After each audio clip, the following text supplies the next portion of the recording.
예수님께서 죽음에서 살아나심으로 좌절과 슬픔과 그리고 실패를요 소망과 생명으로 바꾸어 주셨습니다. 기독교는 죽음에서 살아난 이 부활에 바로 뿌리를 두고 있습니다. 예수님의 이 부활은요 역사적인 사건인 동시에 현실적인 사건입니다. 달리 말하자면 예수님은 실제로 2000년 전에 죽음에서 실제로 일어나셨고요. 그리고 그때 죽음에서 부활하신 것만이 아니고 지금도 살아계셔서 우리 안에 계십니다. 그래서 우리는 믿음 생활할 때 이 지금도 살아계셔서 우리 안에 계신 이 부활의 주님을 늘 만나는 믿음이 되어야 됩니다. 우리의 믿음의 기초를 정리하자면 이런 것입니다. 예수님을 나의 주님으로 고백하는, 나의 주님으로 고백하는 믿음, 이게 바로 출발입니다. 그뿐만이 아니고요, 믿음 생활하면서 예수님을 보는 영광을 보는 눈이 있어야 됩니다. 예수님의 음성을 듣는 귀가 또 열려야 됩니다. 이게 다가 아니고요, 다른 말로 말하자면 지금도 우리 안에 살아계신 예수님의 영광을 늘 체험해야 하는 겁니다. 달리 말하자면 기독교는요 그냥 오늘 부활절을 절기로서 끝내는 것이 아니라 늘 살아가면서 부활을 체험하는 종교 믿음이다라고 하는 겁니다. 예수님의 이 부활을 통해서 또 예수님의 이 부활을 우리가 체험하게 될 때 우리 안에 일어나는 일이 뭘까요? 슬픔이 사라집니다. 공포가 사라집니다. 두려움이 사라지고요, 삶의 활력을 얻는 겁니다. 부활신앙이고 오늘 우리가 드려야 될 바로 이 부활절에 드려야 될 바로 메시지인 겁니다. 오늘 첫째로 생각할 것은요, 두려워하는 제자들을 찾아오신 주님입니다.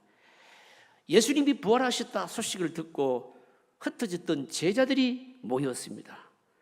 다른 복음서를 통해서 종합을 해보게 되면 베드로와 요한이 예수님의 무덤을 확인했고요, 그리고 한 여인은 부활하신 예수님을 직접 만났습니다. 이 소식을 듣고 각기 바로 다른 곳에서 숨어있던 제자들이 한자리에 모이게 된 겁니다. 그런데 한자리에 모였는데 그 모임에는 아무런 기쁨이 없었습니다. 오늘 요한이 19절 상반절을 보시면 이날 곧 안식일 후 첫날 저녁 때 제자들이 유대인들을 두려워하여 모인 곳에 문들을 닫았더니 라고 말씀합니다. 무슨 뜻일까요? 예수님이 죽음에서 살아나셨다라고 하는 바로 이 기쁨의 소식에도 불구하고 제자들은 너무너무 두려워서 문을 다 걸어 잠궜다는 겁니다. 여러분, 제자들의 이 지금 마음 상태, 심리를 우리가 충분히 이해할 수 있죠. 가룟 유다는요 이미 예수님을 배반하고 세상 사람이 되어버렸습니다. 도마는 예수님의 부활에 대한 소식을 듣고서도 불신의 늪에 빠져서 집을 나가버렸습니다. 아직 돌아오질 않았습니다. 그러니까 10명의 제자들입니다. 이들은요 도둑처럼 막 주위를 살피면서 한 사람씩 슬그머니 모여듭니다. 올 사람이 다 왔다는 것을 확인한 이후에 말없이 그냥 문을 굳게 닫아버린 겁니다. 무거운 침묵만 흐르고 있었던 겁니다. 그때 한 제자가 말을 합니다. 선생님이 살아나셨다면서요. 그러자 다른 한 제자가 시체를 도둑맞았다는 거 아니요? 이렇게 말합니다. 또 다른 제자가 하는 말이 뭔가 하면 다른 여인이 예수님을 보았다고 하지도 않소. 이런 상황입니다. 그러니까 공포에 질려서 이 기쁨은커녕 모든 것이 뒤죽박죽이었습니다. 예수님께서 한창 인기를 끌고 사람들의 환호를 받을 때는요 제자들이 기세가 등등하지 않았습니까? 겁날 게 없었습니다. 그러나 믿고 의지했던 예수님이 비참하게 죽음을 당하는 모습을 보면서 자신감과 용기를 다 잃어버린 겁니다. 선생님도 저렇게 비참하게 죽는데 선생님을 따랐던 우리들도 똑같이 비참하게 죽을 거야. 바로 이 두려움과 공포였던 겁니다. 그래서 부활의 큰 소식이 있었음에도 불구하고 믿지를 못하고 두려움과 바로 이 공포 속에 사로잡혀 있었던 겁니다. 바로 그때 주님이, 부활하신 주님이 그들 가운데 찾아오신 겁니다. 신기한 것은 방문이 잠겼는데도 두려워하는 이 제자들에게 찾아오셔서 너희들에게 평강이 있을지어다 라고 말씀하신 겁니다. 인사말입니다. 환상도 아니고 꿈도 아니고 무슨 시체가 대동받은 것도 아니고요. 뭘까요? 예수님께서 육신으로 계실 때 하셨던 말씀 그대로 살아나신 겁니다. 20절 말씀을 보시면 예수님은요, 놀라는 제자들에게 상처난 손과 옆구리를 보여주셨다라고 말씀하고 있습니다. 여러분 생각해 보십시오. 이 부활의 소식을 듣고 제자들이 모여서 방문을 걸어 잠그고 지금 두려움에 빠져 있는 이 형편을, 이 모습을 어떻게 이해하면 좋을까요? 충분히 이해될 수 있습니다. 왜냐하면 십자가의 충격이 그들에게 너무너무 컸기 때문입니다. 제자들에게 예수님은 삶의 전부였지 않았습니까?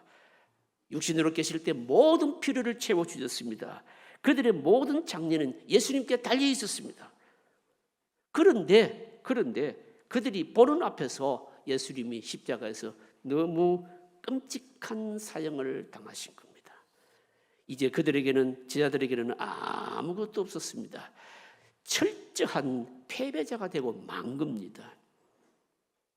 어떤 사람이요, 철석까지 자신이 믿었던 사람에게 자신의 전 재산을 맡겼는데 그 사람이 배신하고 사기를 친 겁니다. 한순간에 알거지가 되어버렸습니다. 여러분, 그러면 어떨까요? 충격과 절망이라고 해서 이를 말할 수 없겠죠. 제자들은 이와 똑같습니다. 제자들의 두려움은요, 당연한 것일 겁니다. 여러분요. 그때 부활하신 주님이 찾아오셔서 한 번이 아니고 두 번에 걸쳐서 너희에게 평강이 있을지어다. 불안해하는 이 제자들을 책망하지 않으시고요, 그냥 단순히 내가 살아났다 이렇게 보이질 아니하시고요, 십자가를 지시기 이전보다도 더 강한 모습으로 바로 평강을 주셨던 겁니다. 주님이 나타난 모습을 보십시오. 문이 잠겼는데도 들어오셨습니다. 여러분, 이것은 주님이 육신으로 계실 때 몸하고 다른 몸이라는 것을 우리에게 말씀하는 거 아닙니까? 주님은 이제는요, 아무에게도 시간과 공간에 매이지 않는 그런 몸을 입고 오셔서, 이게 바로 부활의 몸인데 부활의 몸을 입고 오셔서 찾아오셔서 이전과는 전혀 다른 방식으로 너희에게 평강이 있을지어다, 평강을 주시겠다고 약속하신 겁니다. 사랑하는 성도 여러분, 우리가 성경을 읽어보면요, 주님이 육신으로 계시면서 제자들에게 계속 하신 말씀이 있잖아요. 그 중에서 우리가 특별히 이 부활과 관련해서 기억해야 될 말씀이 뭔가 하면 평안과 그리고 이김에 대한 말씀입니다. 요한복음 14장 27절에 보시면요, 평안을 너희에게 끼치노니 곧 나의 평안을 너희에게 주느라. 내가 너희에게 주는 것은 세상이 주는 것과 같지 아니하니라. 너희는 마음에 근심하지도 말고 두려워하지도 말라, 그렇게 하셨습니다. 주님이 약속하신, 여러분, 이 평안의 특징이 뭘까요? 상대적이지 않다는 겁니다. 뭐 상황에 따라서, 그리고 또 여러분 누구와 비교해서 뭐 좀 좋기 때문에, 낫기 때문에 주는 그런 평안이 아닌 겁니다. 절대적인 평안입니다. 전쟁 중에서도 평안할 수 있고요, 절망 중에서도요, 병 중에서도 평안할 수 있고요, 그야말로 앞길이 보이지 않은 깜깜한 가운데서도 평안할 수 있는 것, 이런 평안을 주시겠다는 겁니다. 부활하신 이후에 오셔서 너희에게 평강이 있을지어다라고 하는, 이게 뭡니까? 육신으로 계실 때 주셨던 그 말씀하고 똑같은 겁니다. 그리고 예수님께서 육신으로 계실 때 또 주신 말씀이 있잖아요. 요한복음 16장 33절에 세상에서는 너희가 환난을 당하나 담대하라. 내가 세상을 이겼노라. 여러분, 이 말씀에서 중요한 게 뭘까요? 너희가 세상에서 환난을 당하나 담대하라. 내가 세상을 이겼노라. 예수님이 세상을 이기신 끝판이 여러분 뭔가 하면 부활인 겁니다. 부활하심으로 말미암아 사망의 권세나 그 어떤 것도 다 원수의 세력이나 사탄의 세력이나 다 이기셨다는 겁니다, 여러분요. 육신으로 계시면서 하셨던 말씀 그대로 아닙니까, 여러분요. 그러면서 어떻게 말씀하시는 겁니까? 담대하라, 평강을 너희에게 주노라. 여러분, 이 메시지가 오늘 우리에게 주시는 교훈이 뭡니까? 사실 오늘 우리들이 늘 느끼는 건 뭡니까? 믿음으로 산다고 하지만 인생을 산다는 그 자체가 두려움이죠, 여러분. 너나 할 것 없이 은근한 여러분 두려움과 염려를 다 가지고 살고 있지 않습니까? 장래 문제를 놓고 생각해보면 막 공포에 질립니다. 경제 문제, 어려운 여러분 뭡니까? 경쟁, 그리고요 또 여러분 불투명한 미래를 인해서 우리는 늘 두려움을 느낍니다. 몹쓸 질병이라도 걸리면 어떻게 하나, 이런 두려움 아닙니까? 여러분, 나라의 장래를 한번 생각해 보십시오. 이 나라의 모습이 어떻게 될까? 얼마나 여러분 불안합니까? 여러분요, 위기의식이 몰려들죠. 이런 모든 불안과 염려와 공포를 물리칠 수 있는 게 뭐냐 이 말입니다. 사람에게 여러분 뭐니 해도 가장 큰 두려움과 공포는 여러분 죽음이거든요. 그런데 예수님이 죽음을 이기시고 살아나셔서 우리에게 평강이 있을지어다 두려움 말라 하신다는 거죠. 여러분, 이 평강을 부활하신 주님을 통해서 확인하시고 여러분들의 어려움과 힘든 것도 다 이기시고 뛰어넘는 부활의 은혜가 있으시기를 바랍니다. 여러분, 부활하셔서 새로운 능력으로 우리에게 찾아오셔서 여러분 그를 의지하는 자에게 평강 주시는 주님이신 겁니다. 이 부활하신 주님의 평강을요, 이 부활절 절기에 다시 한 번 더 확인하고 우리가 이 믿음을 회복하면서 체험하는 것이, 이게 바로 뭡니까? 부활절인 겁니다. 둘째로 생각할 것은 사명을 주시는 주님이십니다. 평강을 주신 주님이요, 이어서 사명을 우리에게, 제자들에게 주셨습니다. 확인시켜 주셨습니다. 세상이 두려워서 숨어있는 자들에게 뭐라고 말씀하시는가 하면요, 이제 세상을 향해서 나가라 하셨던 겁니다. 21절 상반절에 보시면요, 아버지께서 나를 보내신 것 같이 나도 너희를 보내로라 이렇게 말씀합니다. 하나님이 주님을 바로 보내심 같이 세상에 그래서 오셨듯이 주님도 세상으로 제자들을, 오늘 저와 여러분들을 나가라 보내신 겁니다. 여러분요, 이것이 뭔가 하면 부활을 확신하는 그리스도인들의 삶이라는 거죠. 여러분요, 여러분 부활 신앙을 가진 자의 삶의 특징이 뭘까요? 다릅니다. 여러분 용기 있게 나가는 것이죠. 여러분요, 세상은요, 여러분 부활을 확신하는 자들이 사명을 펼칠 일종의 무대지요. 여러분요, 교회 안에서 우리 그리스도인들끼리 많이 모여 있는 것, 여러분 이거는요 진짜 살아있는 신앙이 아닌 거죠. 여러분요, 세상에 용기 있게 나가서 주님이 기뻐하시는 일을 하면서 세상을 바꾸는 것, 이게 부활 신앙을 가진 사람들의 바로 특징인 겁니다. 여러분요, 예수님께서 제자들에게 사명을 주시면서 아버지께서 나를 보내신 것 같이 나도 너희를 보낸다. 아버지께서 나를 보내신 것 같이라고 말씀합니다. 여러분, 하나님 아버지께서 아들 예수님을 세상에 보내신 이유가 뭘까요? 이 세상에 평안을 끼치기 위해서입니다. 그런데 어떤 평안이냐라고 하는 겁니다. 어떤 평안일까요? 죄를 해결함으로 바로 인간의 마음을 근본적으로 치료함으로 얻을 수 있는 바로 평안인 겁니다. 여러분, 죄가 우리 인간에게 끼친 영향이 뭡니까? 우울감과 하나님을 거역하고자 하는 욕심과 분쟁과 교만, 이런 거 아니겠습니까? 주님이 오신 목적이 뭡니까? 이런 모든 것들을 다 치료하시기 위해서 오셨다는 겁니다. 제자들에게 부활하심으로 말미암아 이제 너희들도 바로 이런 놀라운 죽음을 극복하는 이 놀라운 바로 힘을 가지고 세상에 나가서 내가 아버지의 명령을 따라 온 것 같이 나도 너희를 보내노니 사명을 다하라 말씀하고 있는 겁니다. 여러분, 오늘 세상을 한번 보십시오. 이 세상에 여러분 분쟁이 여러분 끝이 없습니다. 여러분요, 왜 이렇게 분쟁이 끝이 없을까요? 왜 이렇게 문제가 쌓여 있을까요? 뭐 이런저런 원인이 있겠지만 가장 큰 근본적인 이유는 인간이요, 죄로 인해서 교만하기 때문이거든요. 여러분, 나라끼리 왜, 민족끼리 왜 싸웁니까? 왜 전쟁을 합니까? 죄로 인해서 민족 간의 우월감 때문인 겁니다. 여러분, 죄가 우리 안에 있는 이상은요, 여러분 이런 만족이라는 것이 있을 수 없습니다. 겸손할 수가 없습니다. 그래서 자꾸 싸우는 거죠, 여러분요. 하지만 복음은 여러분 다른 민족 앞에서도 겸손하게 만듭니다. 여러분 가정에 보시면요, 가족들끼리 자꾸 싸우는 이유가 뭡니까? 나는 옳은데 상대방이 자꾸 도리를 안 지킨다, 이거 아니겠습니까? 그렇지만 복음이 들어오게 되면요, 놀랍게도 모두가 서로가 서로에게 다 겸손하게 만드는 겁니다, 여러분요. 왜 그럴까요? 우리는 하나님 앞에서 죄인이라는 것을 깨닫게 하시기 때문인 겁니다. 오늘 이 세상에서 일어나는 많은 문제들을 근본적으로 따져보면요, 하나님을 알지 못하는 죄성과 하나님을 거역하게 되는 이 교만 때문 아니겠습니까? 교만은 많은 사람을 굶게 만들고요, 전쟁으로 많은 사람의 생명을 빼앗아갑니다. 그러나 주님의 복음이 사람들의 이 교만을 바로 치료하게 될 때 어떻습니까? 겸손하면서 그러면서 함께하게 되는 겁니다. 이것을 위해서 주님은 세상에 오셨고 또 부활하신 주님이 이것을 위해서 너희들도 세상을 향해서 나가라라고 말씀하고 있는 겁니다. 그래서 보시면요, 23절에 굉장히 의미 있는 말씀을 하십니다. 너희가 누구의 죄든지 사하면 사하여질 것이요 누구의 죄든지 그대로 두면 그대로 있으리라 하시니라. 이 말씀은요, 교회의 복음 증거의 권세를 약속하신 말씀입니다. 평화의 복음을 어느 곳에서나 전파하고 그것을 믿는 사람에게는요, 하나님의 용서가 임한다는 말씀입니다.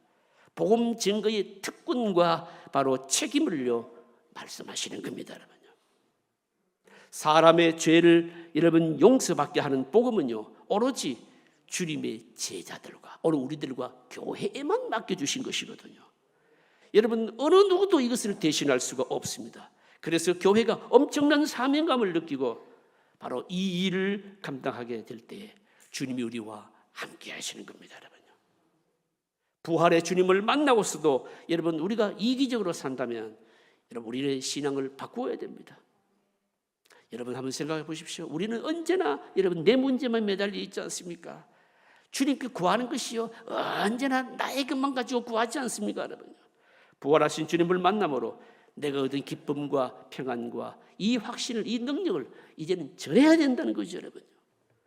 부활하신 주님이 나의 삶에 찾아오셔서 얻게 된 그 능력으로 남은 삶을 살아야 된다는 겁니다.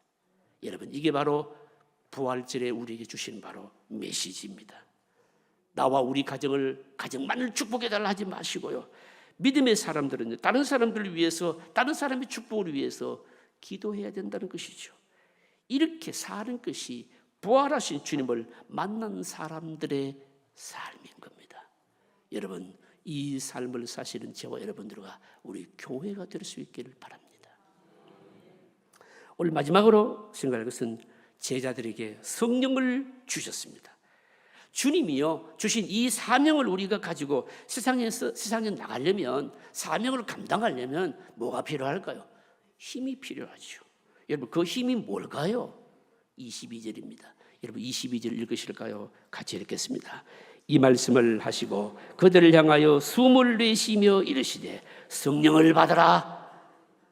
힘이 뭡니까? 성령이라는 거죠, 여러분요. 여러분 이것 없으면요 우리는 세상에 나가기도 두려울 뿐만 아니라 세상에 나가도 사명 감당할 수가 없습니다, 여러분. 제자들이 주님의 말씀대로 세상을 향해서 나가서 용기 있게 나간 것은요 성령을 받았을 때 아닙니까, 여러분요. 공부 많이 하고 돈 많이 가졌기 때문에 세상에 나가서 보험적인 일을 하는 거 아닙니다. 영적인 능력이 필요하죠. 여러분 그 영적인 능력이 뭔가 하면 오직 성령의 능력이라는 겁니다. 그래서 부활하신 주님이요 제자들에게 바로 사명을 주시면서 성령을 받아라, 성령을 주셨던 겁니다. 제자들이 성령의 충만함을 받고 난 이후에 바로 나가서 일할 수 있었습니다. 성령을 받은 그 뒤로 이들은요 더 이상 두렵지 않았고요, 여러분 공포에 찔리는 것도 아무것도 없었습니다. 성령을 받으면 아픔을 오히려 기쁨으로 여깁니다. 고난을 오히려 여러분 기쁨의 전 단계로 생각합니다. 손해보고 희생하는 것 얼마든지 기뻐할 수 있습니다. 우리가 체험하는 거 아닙니까, 여러분요? 성령으로 여러분 충만하게 되면 나타나는 가장 큰 능력이 뭘까요? 성령으로 내 안에 충만하면 나타나는 가장 큰 능력은요 사실은 내가 변하는 겁니다, 여러분요.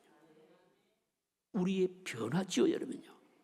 성령이 우리 안에 충만하게 되면요, 나도 내 자신에 대해서 어찌할 수 없는데 여러분, 내가 변하는 겁니다, 여러분. 내가 바꿔놓는 겁니다.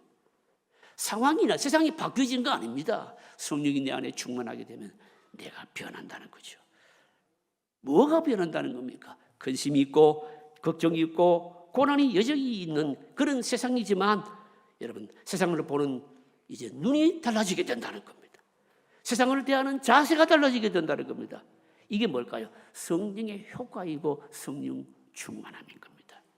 그래서 여러분, 성령 충만하면요, 일이 좀 안 풀려도, 일이 좀 잘 안 되어도, 내 계획대로 안 되어도, 고난이 있는데도 기쁨이 바로 넘치는 것이죠. 어마어마한 축복 아니겠습니까? 주님이 육신으로 계실 때보다도 더 큰 능력으로 바로 이 주님이 맡기신 이 사명을 감당하도록 제자들뿐만 아니라 오늘 교회와 우리들에게 이걸 지금 주셨다라고 하는 겁니다. 사랑하는 성도님 여러분, 성령의 능력으로 사시기를 바랍니다. 이것 없으면요, 우리가 할 게 별로 없습니다. 여러분, 성령의 능력이 없으면 목사가 어떻게 설교를 할 수 있습니까? 사람의 심령을 어떻게 여러분 감동을 주고 바꿀 수가 있겠습니까? 여러분요. 성령의 능력이 없으면 우리가 어떻게 기도를 할 수가 있겠습니까? 여러분요. 미워서 막 꼴도 보기 싫은데 어떻게 같이 앉아서 예배를 드릴 수 있겠습니까? 성령께서 우리에게 힘을 주시고 우리에게 새 마음을 주심으로 말미암아 자연인으로 할 수 없는 것을 하게 하시는 거 아니겠습니까? 성령이 없으면 예배도 안 되는 겁니다. 기도도 할 수 없고 사역도 할 수 없는 겁니다. 바로 이것을 바로 부활하신 주님이 제자들에게 주셨고 교회에 주셨고 오늘 우리들에게 주셨다라고 하는 겁니다. 여러분, 이 약속과 축복은요, 사실 성경을 보면 얼마 있지 않아서 곧 오순절이 이루어졌지 않습니까? 주님의 성령의 부으심을 받은 이후에 제자들은요, 금방 달라졌습니다. 상상할 수 없는 능력으로 큰 일을 해냈습니다. 자신으로서는 도저히 할 수 없는 감동과 능력이요, 제자들을 어떻게 했습니까? 몰아붙였지요, 여러분요. 사도행전을 읽어보십시오. 놀라운 것은 각기 다른 지방의 말로 말을 하는데, 찬양을 하는데 하나의 언어로 다 알아듣는 역사가 일어나지 않았습니까? 여러분, 성령이 임하니까요, 제자들도 하나 되는 능력이 나타나게 된 겁니다. 사람들의 마음은 죄로 말미암아 사분오열되어 있지 않습니까? 각자의 자존심, 못된 기질, 겉으로 드러나지는 않지만 속으로는요, 흠을 수 없는 철조망을 치고 있는 게 우리 모습 아닙니까, 여러분요?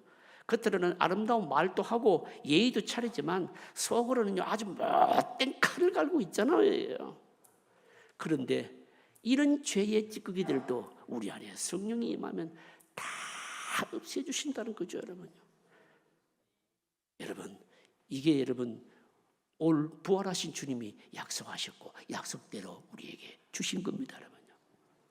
사람의 사상과 여러분 어떤 노력과 그 어떤 것들을 이룰 수 없는 장벽들을 다 허물어 버리시는 것이 성령의 능력인 겁니다. 해일을 어떻게 막을 수가 있겠습니까? 분출하는 여러분, 산을 뚫고 분출하는 용암을 어떻게 막을 수가 있겠습니까? 그와 똑같이 성령은 이런 어마어마한 능력으로 우리에게 다가오셨다라고 하는 겁니다. 그뿐만이 아닙니다. 여러분, 성령의 충만함을 입으니까요, 사도들이 담대하게 설교를 하는데 뭐가 나타났는가 하면요, 증거의 능력이 또 나타납니다. 증거의 능력이 뭡니까? 제자들은요, 예수님이 십자가에 돌아가셨을 때는요, 십자가에 달려 돌아가셨을 때는 뿔뿔이 다 흩어지지 않았습니까? 예수님의 부활의 소식을 듣고 유대인들이 달려와서 잡아갈 것을 염두해서 물을 꽁꽁 걸어 잠그면서 바로 공포에 질렸던 자들 아닙니까, 여러분요? 그런데 성령이 임하니까 완전히 변하게 된 겁니다. 어떻게 변했습니까? 변한 모습이 뭡니까? 용기 없었는데 용기 있는 사람들이 되었고요, 시리에 빠져 있었는데 희망을 가지게 되었고요, 침체되었던데 바로 심령의 생기가 되살아나게 된 겁니다. 여러분, 그래서 인간 본성으로 할 수 없는 일들을 바로 감당해냈다는 겁니다. 사랑하는 성도님 여러분, 부활하신 주님을 여러분 과거의 사건만으로 만나지 마십시오, 여러분요. 삶의 현장에 지금 만나셔야 됩니다. 지금 체험하셔야 됩니다. 그게 부활신앙입니다. 눈에 보이질 않지만 나의 삶에 지금 개입하셔서 현재와 미래를 다 책임지시는 성령의 은혜 능력으로 사시기를 바랍니다. 말씀을 정리하겠습니다. 예수님은 다시 살아나셨습니다. 여러분, 빈 무덤이 있는 이상 이것은 부인할 수 없습니다. 우리는 지금 빈 무덤 여러분 볼 수 없습니다. 2000년 전에 일어났는 일을 어떻게 봅니까? 그러나 빈 무덤을 보고 부활하신 주님을 만났던 자들의 정언이 오늘 우리에게 있습니다. 이것은 예수님의 빈 무덤만큼이나 예수님의 부활에 대해서 객관적으로 우리에게 증거해 주고 있습니다. 그러나 우리는 이 객관적인 증거들을 확인하는 것만으로 끝내서는 안 됩니다. 부활하신 바로 이 주님을 오늘 지금 내가 직접 여러분 만나는 것이 중요합니다. 부활하신 영광의 주님을 바로 만나야 된다는 것이죠. 부활하신 주님은 지금도 살아계셔서 우리를 만나시기를 원하십니다. 부활의 능력으로 다가오셔서 죽음에서 아들을 일으키신 그 능력을 우리에게 주시기를 기뻐하십니다. 여러분, 이 아들을 살리신 하나님의 부활의 능력, 여러분 부활하셔서 주님이 오셔서 평강을 주시기를 원하신 그 평강, 우리에게 주시기로 약속하신 그 성령을 받으시면서 여러분들의 삶에 다시금 활력을 얻으시기를 바랍니다. 우리들이 살아가면서 겪는 모든 문제를요 예수님의 부활로 해결해야 됩니다. 이제는 육신으로 우리에게 제한되게 오시는 것이 아니라 성령으로 오셔서 아버지로 받은 모든 것을 우리에게 주시면서 이전과는 다른 방식으로 우리를 만나주시고 힘을 더하시는 바로 주님이십니다. 내 힘으로 살지 말고 성령의 힘으로 사시기를 바랍니다. 성령의 힘으로 모든 문제를 해결하시기를 바랍니다. 이게 예수 믿는 사람들의 영광이고 특권이고 축복입니다. 이 영광과 축복이 오늘 이 부활절에 충만하시기를 주의 이름으로 축복합니다. 통성으로 기도하겠습니다.